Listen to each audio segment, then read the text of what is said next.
JCLady.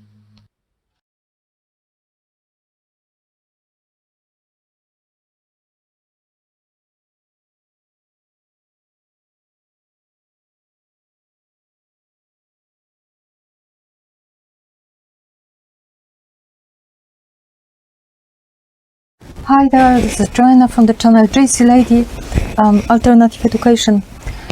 This is the series of videos about Polish language and Polish grammar. And this is the example of an ancient grammar and an ancient language. Now, this is an extra video. I had a talk with my friend who's a teacher of Polish at school. And we were talking about my videos about parts of speech and parts of a sentence. Now, I understood that it's not really clear what I mean by this OOPPD. That's the schemata in Polish, because I said that object, dopełnienie, can belong to both parts, to the subject group and to the group of verb. Now I just maybe a few words, but basically the examples will be in Polish, because those nuances are in Polish. But let's just try to explain that. Okay, but let's start from the beginning. So there are 5 parts of sentence. That's a subject, which is the actor, the one that acts. For example, a cat. And then there is an action, verb. For example, is sitting. And this makes 2 groups, in fact, and that's 2 parts of a sentence. We've got a subject, and that's the subject, and all the words that describe that cat, that noun, that subject, are in this group of subject.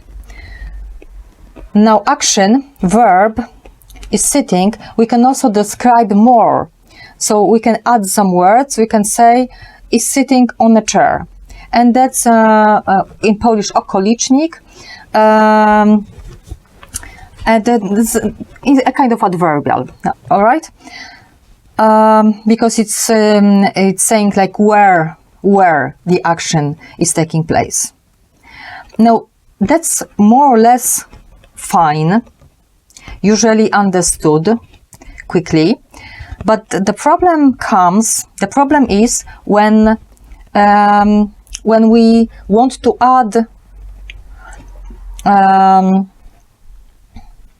this object, basically. And I've got even a problem with name, because in English you say object, but often you use also the name complement.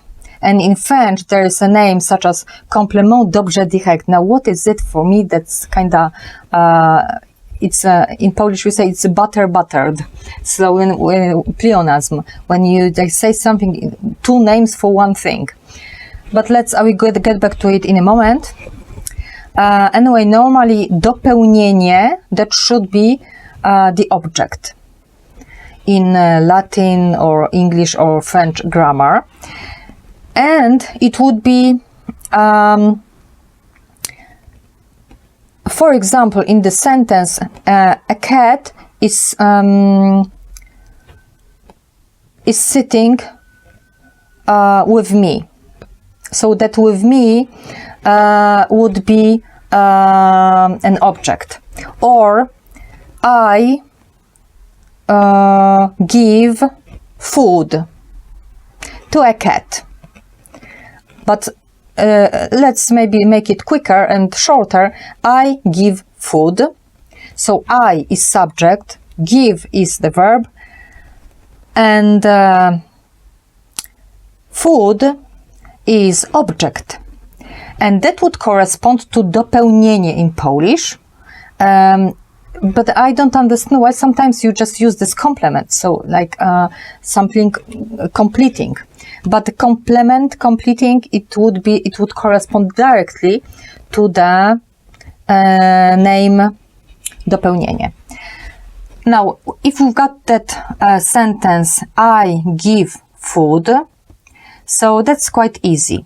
I is a subject, give is a verb, the action, and food is in the group of verb, verbal, right? So it's the object stays with the verb, because give, I do what? Okay, and what do I do? I give, right? Give, and then what? So what is basically the question for object, because in the basic grammar, ancient grammars, such as Slavic languages or Sanskrit, and for that matter in Latin too, the object would normally have always questions of declination. So that would be a kind of noun, but declined by questions of declination, right? Which is, of course, very, very difficult to explain in English, where you don't have any declinations, or you have them, but you use prepositions. But when you've got I give food, so I give what? Basically, that what is a question from the declination. In Polish, I would say I give kogo co, what or who, because I give, for example, I can say I give a son to my husband, right? So that would be who, not what. And that would be accusativus question. And in Latin grammar, normally you'd put those questions, ask those questions, and you'd say, in what declination case is this object? All right? And that's what you do in Polish. Now, where is the problem? There's no problem with object being in the group of verb. That's fine. Now, I'm saying that when we study Polish grammar, it's much more complicated than Latin's grammar. First of all, we've got more cases. And first of all, we didn't have dopełniacz, Genetivus, like it is now, meaning in the sense of who, in the sense like of who, of what, with that question. We had another, there was Genetivus rodzicielnik, and it had a question whose, which you have also, whose. And I already talked about this, about the cases. Go to that video to understand it better. But the pełniacz was not really called like that. It was apadana, odchodnik, like in Sanskrit, and it was at the end with the question from what, from whom, rather, in the sense I mean, probably there were different questions. Could be also of what, of whom, but from what, from whom, that was the basic question in a Sanskrit at least. But never mind, it doesn't change the ending of that case. But what I'm saying is that there were 8 cases. Now that we've got 7 cases in Polish, and for example, we've got instrumentalis with the question with what, with whom, or with use of what, with use of who. And in Latin, it's mixed. You've got like instrumentalis and locativus, it's like connected, I guess, in one. And so that's a problem. Here comes the problem when we've got certain words which are not adjectives, but they still describe the subject, but they are in a form of a noun with some prepositions usually, and but they are in those declination cases not nominativus. They are in declination cases, for example, genetivus or instrumentalis. And the confusion is that I think it was in Latin grammar.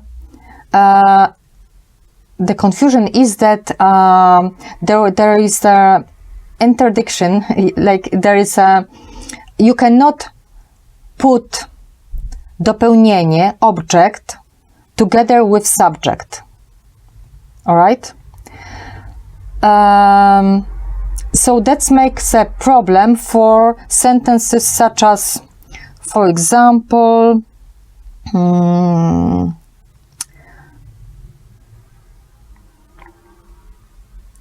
okay, I give you two sentences. I give a food to a cat. So that was that sentence that I talked about earlier. I give. I is subject. Give is verb. Food is an object. That would be a direct object, or maybe this complement object, direct, I don't know. In French, they would call it complément d'objet direct. And then I give food to a cat. To a cat, in French, that would be complément d'objet indirect, which in Polish is dopełnienie dalsze, which is a kind of object indirect. All right? Or maybe complement of object indirect. I don't know. The names will become really weird. Now, there is no problem with that, because I give food to a cat, it's connected to give. So, food to a cat, both are connected to give, meaning to the verb. And that's okay. Those are dopełnienia objects, right? Or complément d'objet direct, I don't know. But when you change it a little, for example, you take this give as a verb and you make it into a noun, for example, and it becomes a subject in the sentence, for example, in Polish first. Danie jedzenia kotu jest trudne. So it can become a gerund in English. Giving food to a cat is difficult.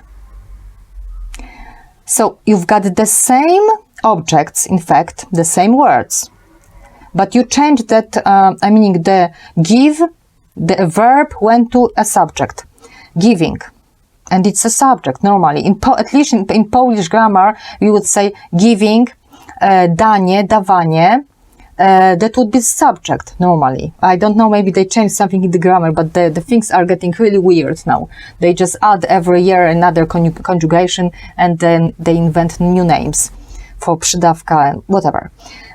Normally, giving food to a cat is difficult. You've got giving, danie, that should be a subject. Jest trudne, that should be the verb, in fact. Is difficult, but then you've got giving food to a cat. So this food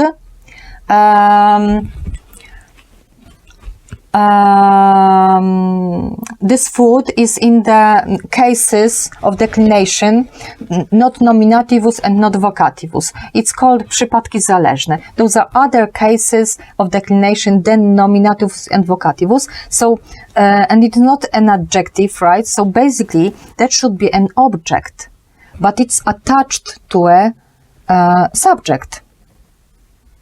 Giving food to a cat, right? So, giving food. So what is this? My question is, what is this food is in the sentence? It normally should be an object, dopełnienie, all right? And the cat too, to a cat, that should be dopełnienie too. Now, I will tell you another sentence. For example, in Polish, there are lots of nuances. Whether because in Polish, where you put your words, it's important. Meaning, it's kind of flexible. You can do whatever you want. But if you change places, that's meaningful. For example, you've got Dom jest sprzedany z 2 ogrodami.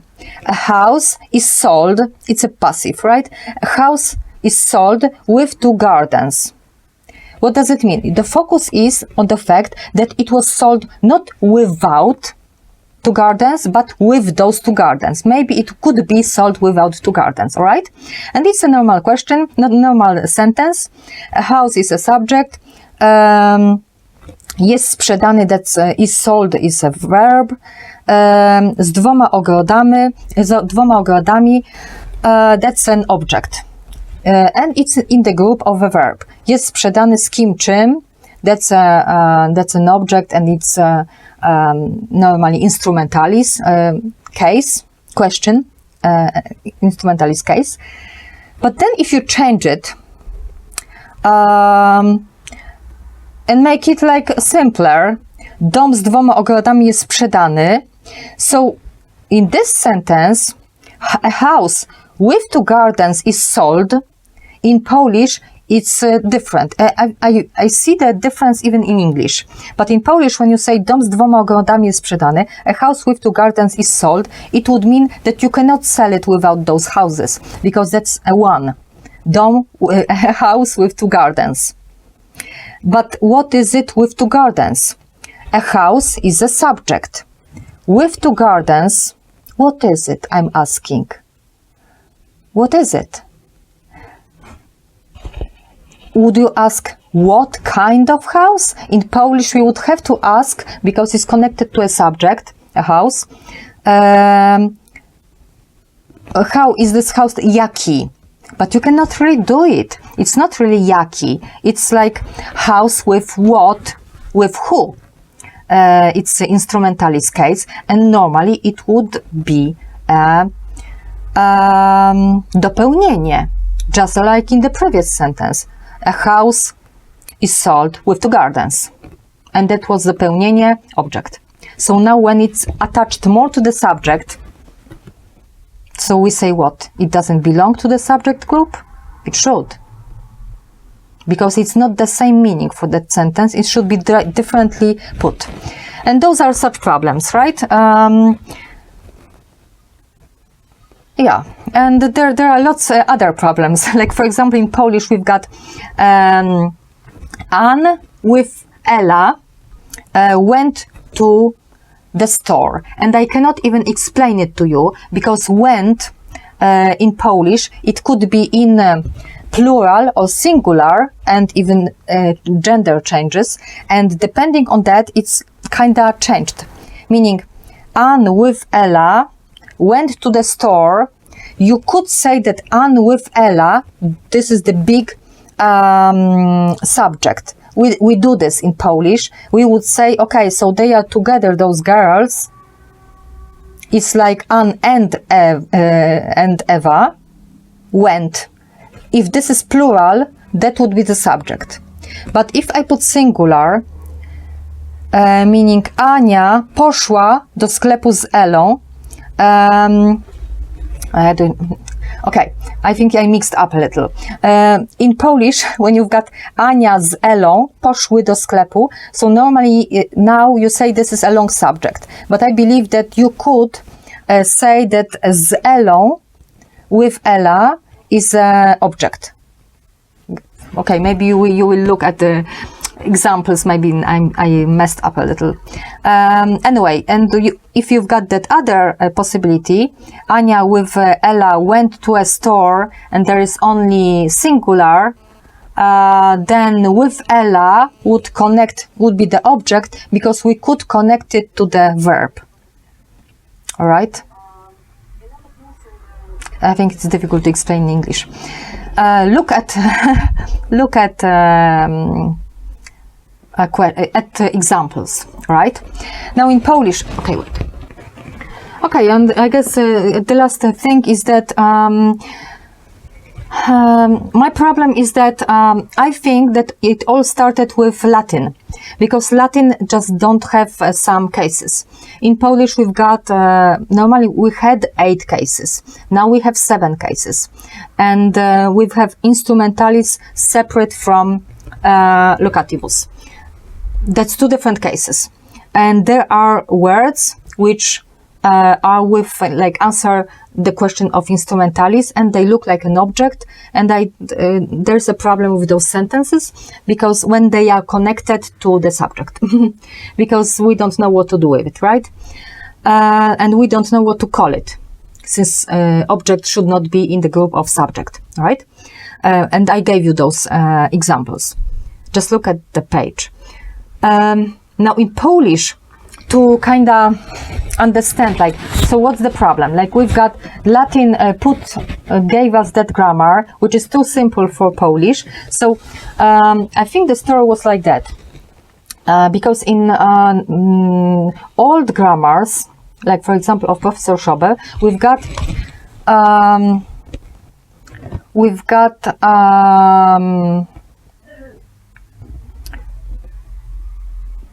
przydawka. Okay, let me check it. Okay, I found that old stuff, like how I was explaining to you.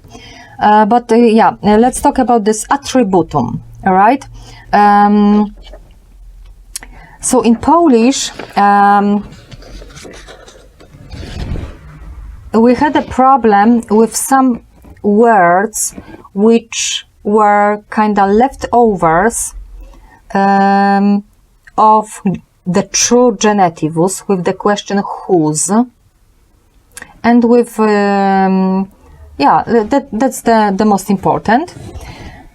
And in the old grammar of Professor Schober, like in 20th century, right at the beginning, just after the war, his books, they talked about attributum that is called dopełniaczowa, meaning of Genetivus, and attributum of dzierżawczy, that would be like old Genetivus. There are two kinds.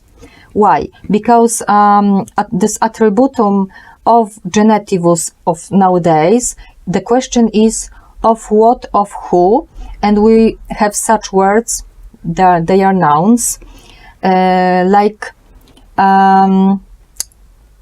the daughter of Ania, or let me take an example of a mouse because it's good here. The daughter of a mouse. In Polish it's córka myszy, and they called that attributum of Genetivus, but attributum of dopełniacz, with the question of what, of who, meaning przydawka dopełniaczowa. But there was also another przydawka dzierżawcza, which you could translate as attributum of Genetivus with the question whose, because that's the old Genetivus, because they were noun that looked like adjectives. And basically they came from this old Genetivus with question whose. For example, córka Pawłowa or córka Mysia. So we have córka myszy, the daughter of a mouse, or the daughter of Anne.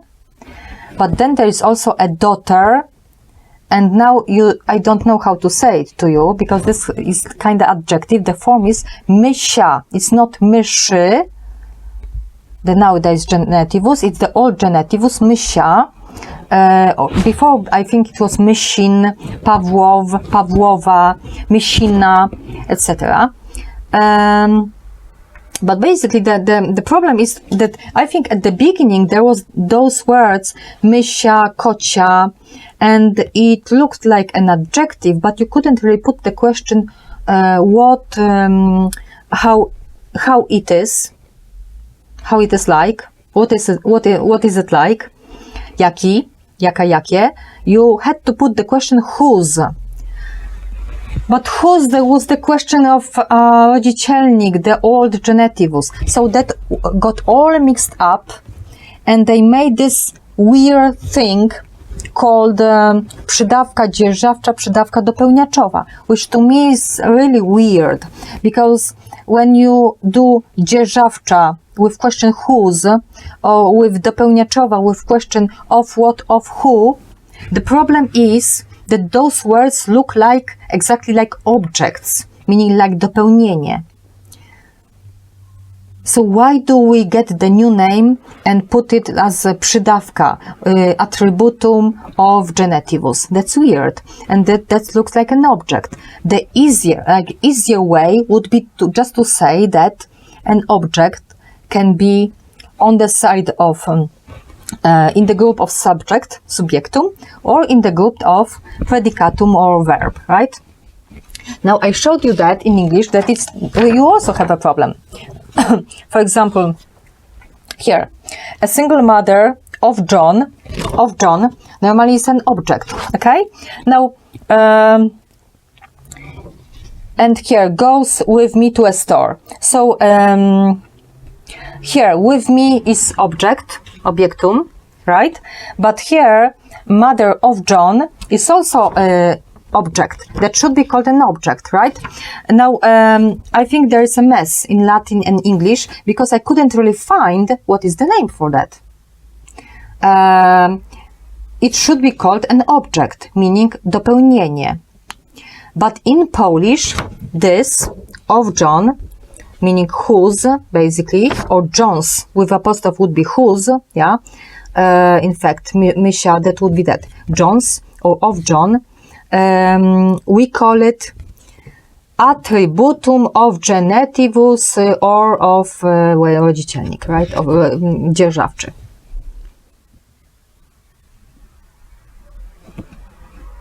Illogical to me. And I think that's it. So the problem, to me, there is a big mess in this. What is the object? How is it really called? What is this complement d'objet direct? Why not just object, direct or indirect? Where does it belong? I would say that the object should go, it should complete, because in Polish it's called complement, completion, right? It should go it should go with everything almost. It should connect with subject, like mother of John. That would be an object that connects to the subject. And just like, for example, córka myszy, a daughter of a mouse. Of a mouse, myszy should be an object, because it answers the questions of a case of declination. That's what this is the definition of an object. Or it could connect to verb, right?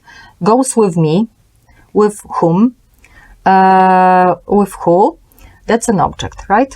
Z kim, czym, it's instrumentalis. Question instrumentalis of the case instrumentalis, right? And it could be connected also to attributum, yeah, normally, and even that I think it's not said in Polish grammar. Okay, that's it. I'm not sure it's understandable because it's a kind of complicated story in Polish, and I think you don't have much of that logical structure of sentence in English. All right. Remember that language manifests the world.